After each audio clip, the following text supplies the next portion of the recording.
안녕하십니까. YTN 라디오 황보선의 출발 새 아침 황보선입니다. 부동산 종부세, 재산세, 대출 규제 이게 다들 이거 어떻게 바뀔까요? 오늘 여당 부동산 특위 첫 회의에서 좀 정리가 되겠죠. 더불어민주당 당대표 후보 3명의 부동산 공약도 제각각인데 대출 규제 완화 강조하는 송영길 후보의 이야기 잠시 뒤에 직접 듣겠습니다. 야당 국민의힘은 이번 주 금요일에 원내대표 뽑습니다. 호남, 충청으로도 방세를 확장하자 대립보다 협치하자고 주장하는 권성동 의원도 만나보겠습니다. 윤여정 씨의 오스카 여우주연상 조연상 수상 소식 어제 종일 톱뉴스였죠. 이번 주 내내 뉴스 헤드라인을 장식할 것 같습니다. 3부에서 오동진 평론가와 살펴보겠습니다. 2021년 4월 27일 화요일 YTN 라디오 황보선의 출발 새 아침 시작합니다. 네, 더불어민주당 전당대회 며칠 안 남았습니다. 이번 주 일요일이죠. 자, 당대표 자리 두고 3파전 치열합니다. 후보 3명 중에 현재 여당의 가장 중요한 책무로 코로나19 백신 확보를 꼽은 분이고요. 본인의 글로벌 네트워크를 활용해서 해외 백신 도입 주도하겠다. 자, 또 모든 걸 쇄신하겠다고 나선 5선 송영길 의원 직접 만나보겠습니다. 안녕하십니까? 네, 안녕하십니까? 송영길입니다. 예, 송 의원님 어제 그 합동연설에도 하시고 이렇게 TV 토론에도 참여하셨는데 어떻습니까? 당원들 표심 많이 확보하셨습니까? 네, 당원들 표심은 할 때 됐다. 예. 고생했다, 송영길. 아, 그렇습니까? 그런 공감대가 있는 것 같습니다. 제가 아무래도 세 번째 출마다 보니까 예. 그동안 고생한 거에 대한 평가가 있는 것 같습니다. 아, 그렇습니까? 자, 뭐 당대표 되시면 이제 여러 번 강조하셨는데 모조리 바꾸겠다 말씀하셨는데 네. 그렇더라도 변화의 핵심, 초점 어디에 두고 계십니까? 그런 게 있습니까? 일단 당내 민주주의를 좀 강화시키고 국민과의 소통도 각 계층별로 강화시키겠습니다. 물론 이전 지도부도 그런 노력을 다 해왔겠지만 예. 상대적으로 그 소통이 원활하지 않는 면이 있었고요. 우리 당내 이견이 허용되지 않는 좀 경직된 분위기가 있었습니다. 그래서 자유로운 토론을 통해 집단 지성을 도출해낸다. 민심과 당심이 유리되지 않도록 소통 채널을 강화시킨다. 이런 생각을 가지고 있습니다. 예, 그러시군요. 알겠습니다. 자, 자세한 다른 그 공약 관련해서 여쭤보기 전에 먼저 그 백신 관련해서 좀 여쭤보겠습니다. 홍남기 국무총리 직무대행이 어제 대국민 담화를 통해서 집단 면역 확보를 위한 접종 목표 3배 수치 확보했다. 이렇게 얘기했습니다. 근데 이게 사실은 그 계약했다는 것이지 물량이 아직 들어온 건 아니지 않습니까? 이런 식으로 야당은 좀 사실은 비판하고 있습니다. 나는 야당의 그런 공격은 좀 지나친 게 아닌가 싶은데요. 예. 이 1억 9,200만 회분 이 계약이 확보돼 있고 화이자는 지난 3월 24일부터 저희들한테 인도를 시작해서 매주 수요일 날 이렇게 물량을 인도해주고 있는데 한 번도 시간을 늦추거나 그 날짜가 연기된 적이 없이 정확하게 매주 한 번씩 물품이 인도되고 있습니다. 그래서 이 정부에서는 자신 있게 계약 물량대로 이행될 것이다 이렇게 말씀하고 있다고 생각합니다. 예. 저 역시 정부의 노력을 잘 알고 있고 제가 도울 수 있는 것은 뒤에서 같이 협의하고 있습니다. 예, 그러시군요. 자, 말씀하십시오. 예. 아니 최근 언론에서 뭔가 이렇게 대립각을 만들기 위해서 송영길 후보가 스푸트니크 플랜 B를 하니까 현 정부의 백신 수급성 체계에 대해서 뭔가 불신하고 비판한 것처럼 한 것은 잘못된 판단이고요. 제가 일관되게 인터뷰에서 말한 것처럼 정부의 방침을 뒷받침하면서 만에 하나 불협 튼튼이니까 이것도 한번 검토해보자 이런 차원이고 스푸트니크는 아직 임상 정보가 정확하지가 않기 때문에 좀 더 필요합니다. 시간이. 이게 나중에 다 확인되더라도 당장 올해 3, 4분기에 공급될 수 있는 것은 아닙니다. 그래서 예비적으로 차분차분 그걸 체크를 해보고 있는 상황이라는 말씀을 드리겠습니다. 예. 이 러시아 백신 도입 관련해서도 이제 그 문재인 대통령께서도 그 검토 지시를 했지 않습니까? 네. 그렇다면은 송 의원께서는 이제 어제 토론회에서도 정부와 계속 어떤 협의하신다, 논의하신다 말씀하셨는데 뭐 어느 파트하고 하시는 겁니까? 그게? 원래는 정은경 질병관리청에 이거를 맡겼잖아요. 예. 근데 이 정은경 청장님은 방역 전문가이기 때문에 예. 아무래도 백신 확보를 위한 외교적 노력 경험은 상대적으로 부족하니 이것은 예. 보건복지부 장관이 맡는 게 맞았다고 저는 생각합니다. 아, 그렇습니까? 그래서 예. 2주 전인가요? TF를 만들어서 권덕철 장관님이 직접 예. 단장을 맡아 뛴 것은 저는 만시지탄이지만 잘했다 이렇게 평가를 한 거고요. 예. 왜냐하면 일본의 고노다로 백신 장관이 파이자하고 이야기했더니 파이자가 총리급이 전화해라 이렇게 했다는 거 아닙니까? 네. 근데 우리는 청장이 하기는 좀 그렇죠. 그래서 장관이 직접 한 건 잘했고요. 예. 그래서 파이저하고도 소통을 직접 하고 해서 이번에 2천만 명분, 4천 회분 추가 확보를 한 것은 너무 잘한 일이다 이렇게 저는 생각을 합니다. 예. 그래서 그 밑에 정은영 이름이 비슷합니다만 백신 국장님이 계세요. 예. 그래서 권덕철 장관 이 국장님과 소통을 하고 있습니다. 예. 자, 그러면은, 국회 또 외교통일위원장이신데요. 그 인맥으로 러시아 의회 백신 협의 내용, 이거 담은 서한도 발송하셨다, 이렇게 들었습니다. 어떤 내용입니까? 네. 이것은 장기적으로 우리가 러시아가 기초 과학이 뛰어난 나라이기 때문에 상호 협력이 필요하다는 원론적 그 입장, 포괄적 백신 협력에 관한 내용을 콘스탄틴 코사체프 러시아 상원 부의장과 또 스푸트니크 V를 생산하는 러시아 국부펀드 RDIF 대표하고도 화상통화를 하면서 소통을 하고 있습니다. 예. 그러니까 이제 아까 말씀하신 것처럼 정부가 잘 못해서 그러신 게 아니고, 만약의 경우에 대비해서 이제 일종의 백업으로 성위원께서, 이런저런 절차상의 어떤 준비를 하시는 거다. 이렇게 이해하면 되겠습니까? 그렇습니다. 보통 야당이나 언론이 지금 이제 정부를 공격하는 게 왜 백신 수급에 소극적이었느냐 이렇게 얘기하잖아요. 예. 그런데 또 백신이라는 게 위험성이 크기 때문에 잘못 선계약을 했다가 그 백신이 만약에 부작용이 커서 못 써버리게 되면 돈을 날리는 거기 때문에 공무원 입장에서는 국민 세금을 아끼는 차원에서 상당히 고민할 수밖에 없는 면이 있습니다. 그 안전성을 확인하려고 보다 보면 백신 확보가 늦어지는 거고 또 이 양면이 다 있는 거예요. 이명박 정부 때 하베스트라는 캐나다 유전 회사를 20억 달러를 주고 구입했다는데 나중에 유전이 아니라 물밖에 안 나오는 곳이었잖아요. 그런 평가가 있는 것처럼. 근데 이 러시아 스푸트니크는 상당히 지금 성적이 좋은 걸로 평가가 되고 있단 말이에요. 제가 전문가들한테 물어봐도 상당히 내용이 있다고 보는데 지금 잘 협의를 해놔야 나중에 EMA나 FDA 통과되고 나면 그게 확 또 귀한 존재가 되지 않겠습니까? 네, 그래서 사전 작업은 필요하다 보고요. 또 이게 GL라파라는 그 러시아 RDIF가 투자한 그 회사의 자회사가 한국 코로스라는 데가 추천했다 지금 이거를 1억 5천만 도스를 스푸트니크를 생산한다는 거 아닙니까? 저는 이제 선거 끝나면 여기로 한번 방문해 볼 계획을 가지고 있습니다. 예, 알겠습니다. 자, 송 의원님? 송 의원님? 들리십니까? 네, 잘 들리네요. 알겠습니다. 예. 자, 그리고 이제 어제 그 토론회에서 보니까요, 홍영표 의원식 위원에게 보니까 이런 표현도, 지나치지 않은 것 같은데, 협공당하시는 것 같은 보니까, 백신 문제 관련해서요. 좀 정쟁한다, 과장하신다, 이런 비판 받으셨죠. 근데 그렇게 말하는 게 오히려 정쟁화되는 것에 일조하는 볼이 되기 때문에, 제가 일관되게 정부를 배제하고 뭘 한 적이 없고요. 정부와 상의해서 제가 도울 수 있는 걸 도운다는 말씀을 드리고, 그러한 사례로 한미 방위비 협상도 정부랑 잘 협력해서 성과 있는 협상을 끌어내기에 도움을 줬고요. 이란에 납포된 선박 우리 선원들을 귀환시키는데도 외교부와 긴밀히 협의해서 같이 공조했다는 말씀을 드리겠습니다. 예, 알겠습니다. 자, 그리고 엊그제 여야 3당 의원들이 공동 기자회견했습니다. 코로나로 피해를 본 소상공인, 자영업자들 피해 보상을 하는데, 이제 손실보상법 소급 적용, 이게 헌법 정신이다. 이런 얘기를 했습니다. 동의를 하십니까? 이 얘기는?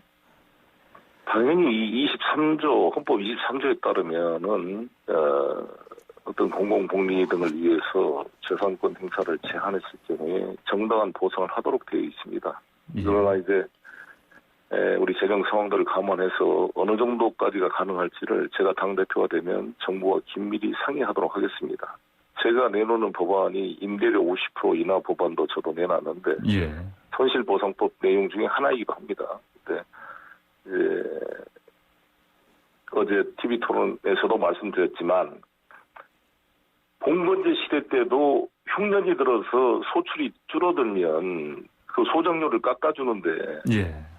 일종의 현대판 그 건물주와 임차인의 관계가 유사한 면이 있잖아요. 근데 영업이익이 50% 이하로 떨어졌는데 임대료를 똑같이 내놓으라 그러면 임차에서 장사를 하는 자영업자들이 버티기가 어렵거든요. 예. 그래서 이런 문제는 캐나다나 뉴질랜드, 오스트레일리아 각 사례를 지금 제가 수집해 보는데 대부분 지원을 해주고 있습니다. 특히 정부의 방역 지침에 따라 영업 시간과 숫자를 제한하면서 손실이 발생했기 때문에 이에 대해서는 보상해야 될 책임이 있다 이렇게 생각합니다. 예, 알겠습니다. 자, 부동산 관련해서 좀 여쭤보겠습니다. 네. 그 생애 첫 주택 실수요자에게는 주거 사다리가 필요하다. 이게 후보님의 부동산 공약 핵심이라 볼 수 있겠습니까? 뭐 여러 가지 중에 하나인데요. 예. 지난 40년 동안 우리 대한민국이 900만 호 주택을 건설해서 공급을 했습니다. 그런데 무주택자 비율이 49%에서 44%로 5%밖에 안 줄었습니다. 그 이유는 주택 공급을 아무리 많이 해도 금융을 풀어주지 않으면 생애 첫 집을 구입하고자 하는 신혼부부나 젊은 사람들, 서민들한테는 그림의 떡입니다. 자신의 현금을 그렇게 많이 가지고 있는 사람들은 서민한테는 없기 때문에 결국 청약 조건이나 모든 조건이 1순위가 됨에도 불구하고 LTV를 안 풀어주면 돈이 없기 때문에 그림의 떡이 되는 거고 현금 부자들이 다 다시 줍줍한다는 표현처럼 예. 다 가져가 버리니까 밑빠진 독에 물 붓기로 다주택자 비율만 늘어나는 것입니다. 그래서 주택 공급으로 이번에 83만 호를 이제 2025년까지인가요? 이제 공급 대책을 강력하게 세운 것은 매우 잘한 일이고 이것을 저도 뒷받침하겠습니다. 그러나 대통령께서도 말씀을 했습니다. 실수요자 대책을 세워라. 그래서 생애 첫 주택을 구입하는 실수요자에 대해서는 대책이 필요한데 이걸 가지고 무슨 이제 어제 홍영표 의원님인가요? 양 후보들이 예. 뭐 박근혜까지 소환해서 박근혜 정부 때 LTV 풀어서 빚내서 집 사라 그랬다가 집값 폭등했다 이렇게 이제 좀 비약해서 저를 공격을 했는데 예. 박근혜 정부 때는 다주택자, 단독주택, 생애 첫 구입자 이런 구분 없이 그냥 LTV를 풀어줘서 이런 난리가 난 거고요. 예. 제가 말한 것은 맞춤형으로 핀셋을 풀어준다면 우리나라 집을 안 가진 44% 중에 집 살 의사가 있는 사람이 10% 정도 된다 그럽니다. 그중에도 한 4% 정도로 제가 추정을 하는데 거기에다가 구입을 하게 되면 한 5년 정도 보유 요건을 부여하고 또 30년 장기 모기지 같은 걸 결합하게 되면 주택담보대출이죠. 결합하게 되면 그 집값 상승 요인을 최소화시킬 수가 있고 다 해결할 수 있다 이렇게 생각합니다. 예, 알겠습니다. 그러면 이게 또 부동산은 보통 이제 보유세와 거래세로 나눠서 얘기를 하는데 이 부분 좀 고쳐야 된다고 보십니까? 보유세는 아시다시피 다주택자는 6억 원, 1인 이제 고가주택은 9억 기준으로 되어 있습니다. 시가로는 약 13억 정도 된다 그러는데 예. 이게 1% 정도 대상이었던 것으로 된 법이 현재 3.7%까지 늘어나다 보니까 예. 특히 서울 지역은 한 16%까지 이제 된다 그래요. 그래서 예. 보통세화되고 있는 거 아니냐 이런 지적이 있습니다. 그래서 이에 대한 여러 가지 의견을 열린 자세로 수렴을 하겠습니다만 저는 9억을 12억으로 올린 것은 신중할 필요가 있다 이런 지적을 하고 있고요. 예. 오히려 공제 제도를 좀 탄력적으로 확대시켜보자 이런 생각을 가지고 있습니다. 이 문제도 당대표가 되면 좀 상의하겠습니다. 예. 어쨌든 그러면 보유세를 올리더라도 거래세 부분이지 않습니까? 양도소득세라든지 이런 부분을 좀 풀어줘야 어떤 거래가 되지 않느냐 이런 지적들은 어떻게 보십니까? 그래서 한시적으로 양도소득세를 풀어서 매물이 나오도록 유도해야 되는 거 아니냐 이런 의견이 있습니다. 이런 예. 문제도 잘 상의를 해보겠고요. 예. 특히 제가 이제 지적했던 종부세 같은 경우는 실현되지 않는 이득에 대해서 세금을 매기다 보니까 특별히 은퇴하거나 소득이 없는 집안채 가지고 있는 분들에게 부담이 되는 면이 있잖아요. 예. 그래서 이것을 어떻게 디지털 화폐로 전환해서 이거를 과세 시점을 이연하고 분산시키는 방안을 제가 나름대로 쭉 검토해 온 게 있는데 이 문제도 대표가 되면 국토부와 또 기재부 등과 상의하도록 하겠습니다. 예, 알겠습니다. 제가 언뜻 들은 얘기인데요.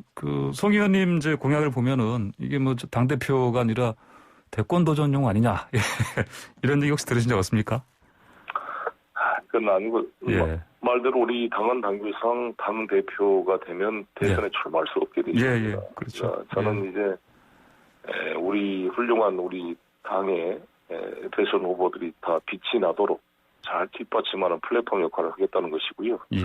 우리 당 이제 이 정책은 꼭 홍영표 후보께서도 지적했는데 캠프한테만 맡길 게 아니라 당이 대선 공약을 같이 주도해서 만들어야 된다 이런 입장이기 때문에 예. 내가 이런 공약을 내세운다고 대선용 아니냐 그러면 제 개인이 아니라 우리 당의 대선용으로 많은 정책을 발굴하겠다 이렇게 말씀드리겠습니다. 예, 개인의 대선용이 아니고 당의 대선용이다 이런 정책을 발굴하시겠다. 네, 알겠습니다. 오늘 말씀 여기까지 듣겠습니다. 고맙습니다. 네, 감사합니다. 네, 지금까지 송영길 더불어민주당 의원이었습니다. 네, 황보선의 출발새 아침 1분 마치고요. 잠시 뒤 2부에서는 국민의힘 새 원내대표 도전하는 권성동 의원 만나보겠습니다. 네, 황보선의 출발새 아침 2부 시작합니다. 국민의힘 새 원내대표를 이번 주 금요일이죠. 30일에 의원총회에서 뽑습니다. 4파전입니다. 초선들 표심을 잡는 게 급선무겠죠. 자, 그래서일까요? 후보들 모두 혁신, 쇄신, 통합을 강조합니다. 자, 이분들 가운데 국회 상임위원장 자리 모두 민주당이 차지하고 있는데 되찾자, 여당과 협치하자 이렇게 강조하는 후보죠. 사선 중진입니다. 강원 강릉 지역구 권성동 의원 전화로 만나봅니다. 안녕하십니까? 예, 안녕하세요. 권성동입니다. 네. 어제 국민의힘 현역 의원 101명 중에 초선 56명인데 이들 앞에서 서셨는데 좀 표심을 좀 잡으신 것 같습니까? 어제? 예. 예, 하여튼 예. 우리 초선 의원님들께서 아주 날카로운 질문을 해서 혼쭐이 났는데, 예. 우리 당이 굉장히 이제 민주적으로 돌아가고 활기차다는 것을 보여준 자리가 아니었나 싶습니다. 하여튼 제 나름대로 최선의 노력을 다해서 답변을 드렸으니까 예. 아마 초선 의원님들께서 잘 판단하시리라고 이렇게 생각하고 있습니다. 예. 날카로운 질문 여러 개 받으셨고 답변 성심성의껏 하신 것 중에서 가장 예. 답변 잘하셨다. 혹시 생각나는 게 있습니까? 글쎄요, 네. 다 최선을 다했습니다만은, 예. 여하튼 제가 제일 적임자라는 부분을 어필한 부분이 좀 잘하지 않았나 싶습니다. 예. 적임자다. 어떤 논리로 적임자다 이렇게 말씀하셨습니까? 전투력과 협상력이 뛰어나다는 점을 좀 제가 설명을 드렸고요. 예. 그리고 제가 자리에 연연하지 않고 대의를 위해서 지금까지 의정 활동을 해왔다는 점, 이런 점은 좀 강조를 드렸고, 예. 그 다음에 제가 검사 생활 또 당의 사무총장이나 전략기획본부장을 맡으면서 직원들과 소통을 잘했다. 소통의 왕이다. 그래서 초선 의원들과 소통을 잘하겠다고 예. 강조한 부분도 좀 어필하지 않았나 이렇게 생각하고 있습니다. 예, 알겠습니다. 그동안 또 국민의힘은 영남당 이미지를 극복해야 한다. 이런 지적들이 나왔었는데 동의하십니까? 글쎄, 그건 이제 언론에서 자꾸만 그렇게 말씀을 하시는 부분이고, 예. 우리는 이제 우리 당의 강고한 지세를 보이고 있는 영남을 뛰어넘어서, 예. 이제 중부 수도권이라든가 충남, 호남까지 우리 당세를 좀 확장하자. 네.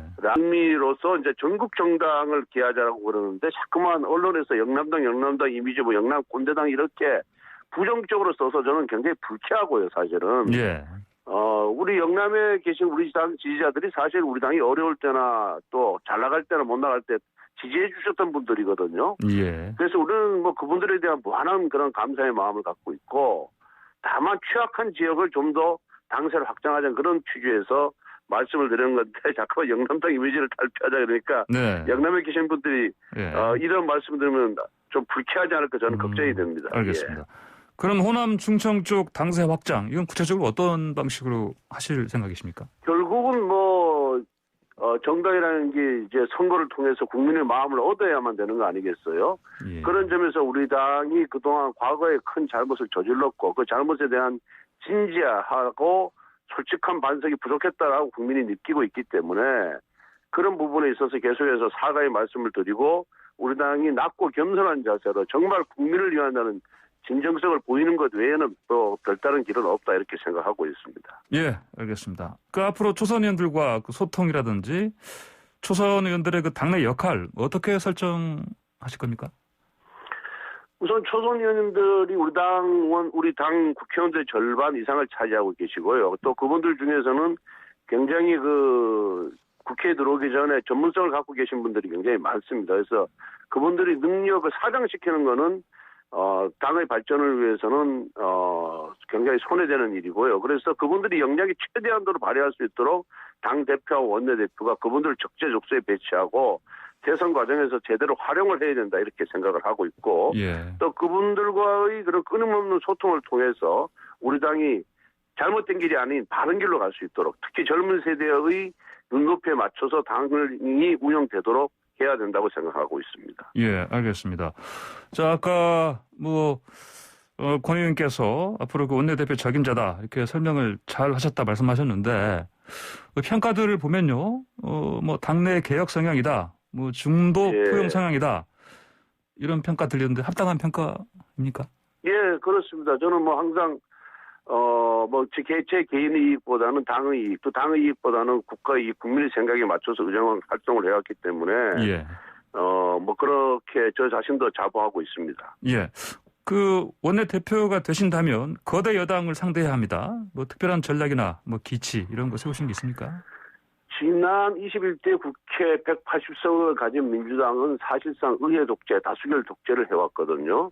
예. 그런데 이번 4.7 재보선에서 다행히 민주당에게 시민들께서, 국민들께서 심판을 내리셨어요. 그래서 이번 재보궐선거에서 나타난 민심은 결국은 상식에 입각한 정치를 하라는 것입니다. 다시 말씀드려서 의회 정치를 복원하라는 그런 저는 준엄한 명령이다 이렇게 생각을 하고 있어서 예. 저는 비록 우리가 소수당이지만 여당인 민주당과 강대강 이런 전선을 구축하는 것이 최선이 아니다 이렇게 생각하고 있습니다. 그래서 저는 항상 협상을 비중을 7, 예. 그다음에 투쟁을 3, 대여 투쟁을 3 이런 그런 기준을 놓고 우선 여당과의 관계를 설정하려 하고 있고요. 그래서 예. 먼저 우리가 합리적인 모습을 보여야 된다. 또 합리적인 대안을 제시해야 된다. 이렇게 생각을 하고 있고 그렇게 해야만 우리의 진정성이라든가 또 설득력이 있는 모습을 비추지 않을까 이렇게 생각하고 있습니다. 그래서 만약에 우리는 그렇게 협치를 하고 싶은데 여당이 지난 2년간과 마찬가지로 독선, 독주의 그런 국회 운영을 한다 그런다면은 최종적으로는 국민들을 상대로 설득할 수밖에 없는 것이 아닌가 이렇게 예. 생각하고 있습니다. 알겠습니다. 지금 상임위원장 자리 다 모두 여당 차지입니다. 그 하나라도 좀 예. 가져오셔야 한다 생각하십니까? 의회 정치 복원, 또 국회 내에서의 견제와 균형의 원리, 그리고 오랜 국회의 전통을 감안할 때 예. 민주당이 모든 상임위원장, 법사위원장을 포함한 상임위원장을 독식한 것은 그야말로 의회 정치를 파괴한 것이거든요. 그래서 이거는 제자리로 돌려놓는다는 의미에서 가져와야 된다 생각하고 있습니다. 그럼 앞으로 어떤 방식으로 이건 좀 협상하실 겁니까? 우리는 끊임없이 요구를 하고 설득을 해야 되겠죠. 근데 만약 민주당이 그러함에도 불구하고 거부 자세를 보인다면은 우리도 굳이 구걸할 생각은 없습니다. 예. 다만 그 결과에 대해서 국민들이 판단하시겠죠. 예. 예. 그 윤호중 신임 민주당 원내대표는 발언을 봤더니요. 이 상임위원장 자리도 사실 그대로 두겠다는 의지를 계속 갖고 있는 것 같은데 보니까 어떻게 보십니까? 예, 저도 언론 지상을 통해서 그렇게 봤는데 그 부분에 대해서는 그게 진심인지 그리고 국민을 위한 정치를 하겠다는 건지 한번 직접 만나서 그 진위를 한번 확인해 보겠습니다. 예, 알겠습니다. 자, 박근혜 전 대통령 탄핵 정국에서 그 탄핵 소추위원장 맡으신 이력이요. 이게 좀 표심을 깎아먹진 않겠습니까? 저희 당내에서 탄핵 문제는 이미 역사적 사실로 이제 종결이 되었고 예. 우리 당의 구성원 대부분이 이 탄핵 문제 매듭에 동의하고 있습니다. 그래서 또 특히 이제 민심이 어디 있는가를 이렇게 우리가 생각해 볼 때 탄핵 문제를 꺼내는 것 자체가 우리가 잘못된 과거를 해결하는 듯한 그런 인상을 주고 있기 때문에 예. 이 부분에 대해서는 당내에서 약점이라고 보는 분석은 거의 없습니다. 그래서 예. 특히 우리 당의 초선 의원님들은 이 탄핵 문제를 자꾸만 거론하는 것 자체, 탄핵이 잘못됐다고 거론하는 것 자체에 대해서 굉장히 당의 미래를 위해서 바람직스럽지 않다, 악재다 예. 이런 인식을 갖고 있기 때문에 네네. 전혀 문제가 되고 있지 않습니다. 네, 알겠습니다. 그 최근에 김종인 전 위원장 그 장외 훈수에 대한 그 당내 반응이 좀 갈립니다. 좀 귀 기울일 만한 얘기가 좀 있다고 보십니까? 그래서 김종인 위원장께서 정말 어려울 때 우리 당에 오셔서 우리 당의 그런 혁신 방향, 개혁 방향을 제시해 주시고 또 특히 서울 부산 시장 보궐선거에서 승리를 이끄시는데 큰 역할을 해주셨습니다. 그래서 우리 당 구성원들의 대부분은 이런 김종인 대표의 위원장의 역할에 대해서 굉장히 높이 평가를 하고 감사하게 생각하고 있거든요. 예. 다만 이제 그분의 훈수에 대해서는 우리 당이 혹시 그렇게 잘 이끌어온 당이 잘못될까봐 그런 높아시면서 저희들 걱정하시는 그런 뜻으로 알고 그분의 그런 진의를 잘 이해하고 우리가 실천하면 된다 이렇게 생각하고 있습니다. 예, 알겠습니다. 김종인 전 위원장이 작년에 했던 발언이 하나 있습니다. 이게 뭐 예언일까요? 그 재보선 승리가 당 개혁 더디게 해서 대선에 오히려 독이 될 수 있다 이런 얘기했었는데 이게 좀 적중하고 있다고 보십니까? 아니면 뭐. 글쎄요, 저는 이제 언론 지상을 통해서 그분께서 그런 말씀하셨다는 거를 처음 이제 들었는데요. 예. 뭐 예언이라기보다는 당이 잘 되라는 어떤 걱정의 마음에서 하신 우려의 말씀이라 이렇게 저희들은 이해를 하고 있고, 예. 그러한 김 위원장님의 우려가 현실이 되지 않도록 저희들이 부단하게 노력을 하겠습니다. 특히 우리 당이 이번 재보궐선거를 통해서 상황이 조금 좋아졌지 않았습니까? 예. 그렇지만은 우리 당이 과거에 민심과 멀어졌던 그런 이유를 저희들은 항상 잊지 말고 거기에 바탕을 두고 행동을 해야 된다 이런 생각을 갖고 있습니다. 네, 알겠습니다. 윤석열 전 검찰총장 본인은 사실 뭐 아직까지 공식 설한한 게 없지만 이미 대권 주자로 야권의 제1주자로 사실 설정이 돼 있는 거나 마찬가지입니다. 예. 자, 검사 때 같이 근무하신 적도 있으시죠? 예. 좀 지켜보신 결과 이분이 그 대한민국 대통령 돼야 한다 이렇게 보십니까? 뭐 우리 당 내에도 그렇고 당 외에도 그렇고 야권 후보들 여러 분 계시지 않습니까? 예. 그래서 이걸 이제 공정한 경쟁을 지키는 것이 경쟁하도록 하는 것이 차기 지도부의 역할이기 때문에 예. 제가 우리 당 내외의 야권 후보 중에 특정인을 거론해서 지칭해서 입장을 밝히는 것은 좀 네. 적절치 않다 저는 이렇게 생각이 들고요. 기본적으로 우리 당이 반문 세력의 결집체, 즉 정권 교체를 위한 범야권 통합 플랫폼이 되어야 된다고 생각하고요. 예. 또 모든 야권 후보들이 우리 당의 통합 플랫폼에 들어오는 것이 대선을 위해서 한 발짝 가까이 가는 것이라는 인식을 심어줄 수 있도록 우리 당이 끊임없이 혁신과 개혁을 하고 또 그런 공정한 틀을 만드는 것이 중요하다고 이렇게 생각합니다. 예. 윤 전 총장한테 그 정무 감각이 있다면 국민의힘에 들어와야 된다. 이 말씀은 무슨 뜻입니까? 그렇지 않습니까? 지금 현대민주정치라는 것이 정당 정치이고 예. 또 정당의 힘이라는 것이 선거전에서 굉장한 위력을 발휘하고 있기 때문에 거대 제1야당을 제외하고 제3지대에서 그런 대권이라든가 그런 정치적 꿈을 도모한다는 것이 예. 저는 굉장히 무모하다.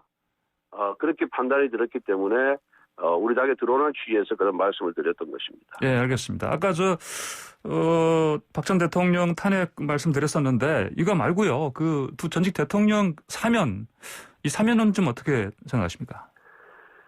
사실 우리 당의 요청이 없었음에도 불구하고 두 전직 대통령에 대한 사면 얘기는 민주당의 이낙연 당시 대표가 꺼낸 일이거든요. 예. 그리고 제가 뒷얘기를 좀 취재를 해보니까 이낙연 대표의 혼자의 생각이 아니라 청와대의 교감하에서 꺼낸 발언이라고 저는 알고 있었습니다. 그만큼 정부 여당이 국민 통합을 위해서 두 전직 대통령에 대한 사면이 불가피한 것이 아닌가라는 인식을 갖고 있었던 거죠. 그런 인식에 대해서는 뭐 저희들도 동의를 합니다. 그런데 사면 문제를 우리가 먼저 제기한 것이 아니라 정부 여당이 제기했기 때문에 예.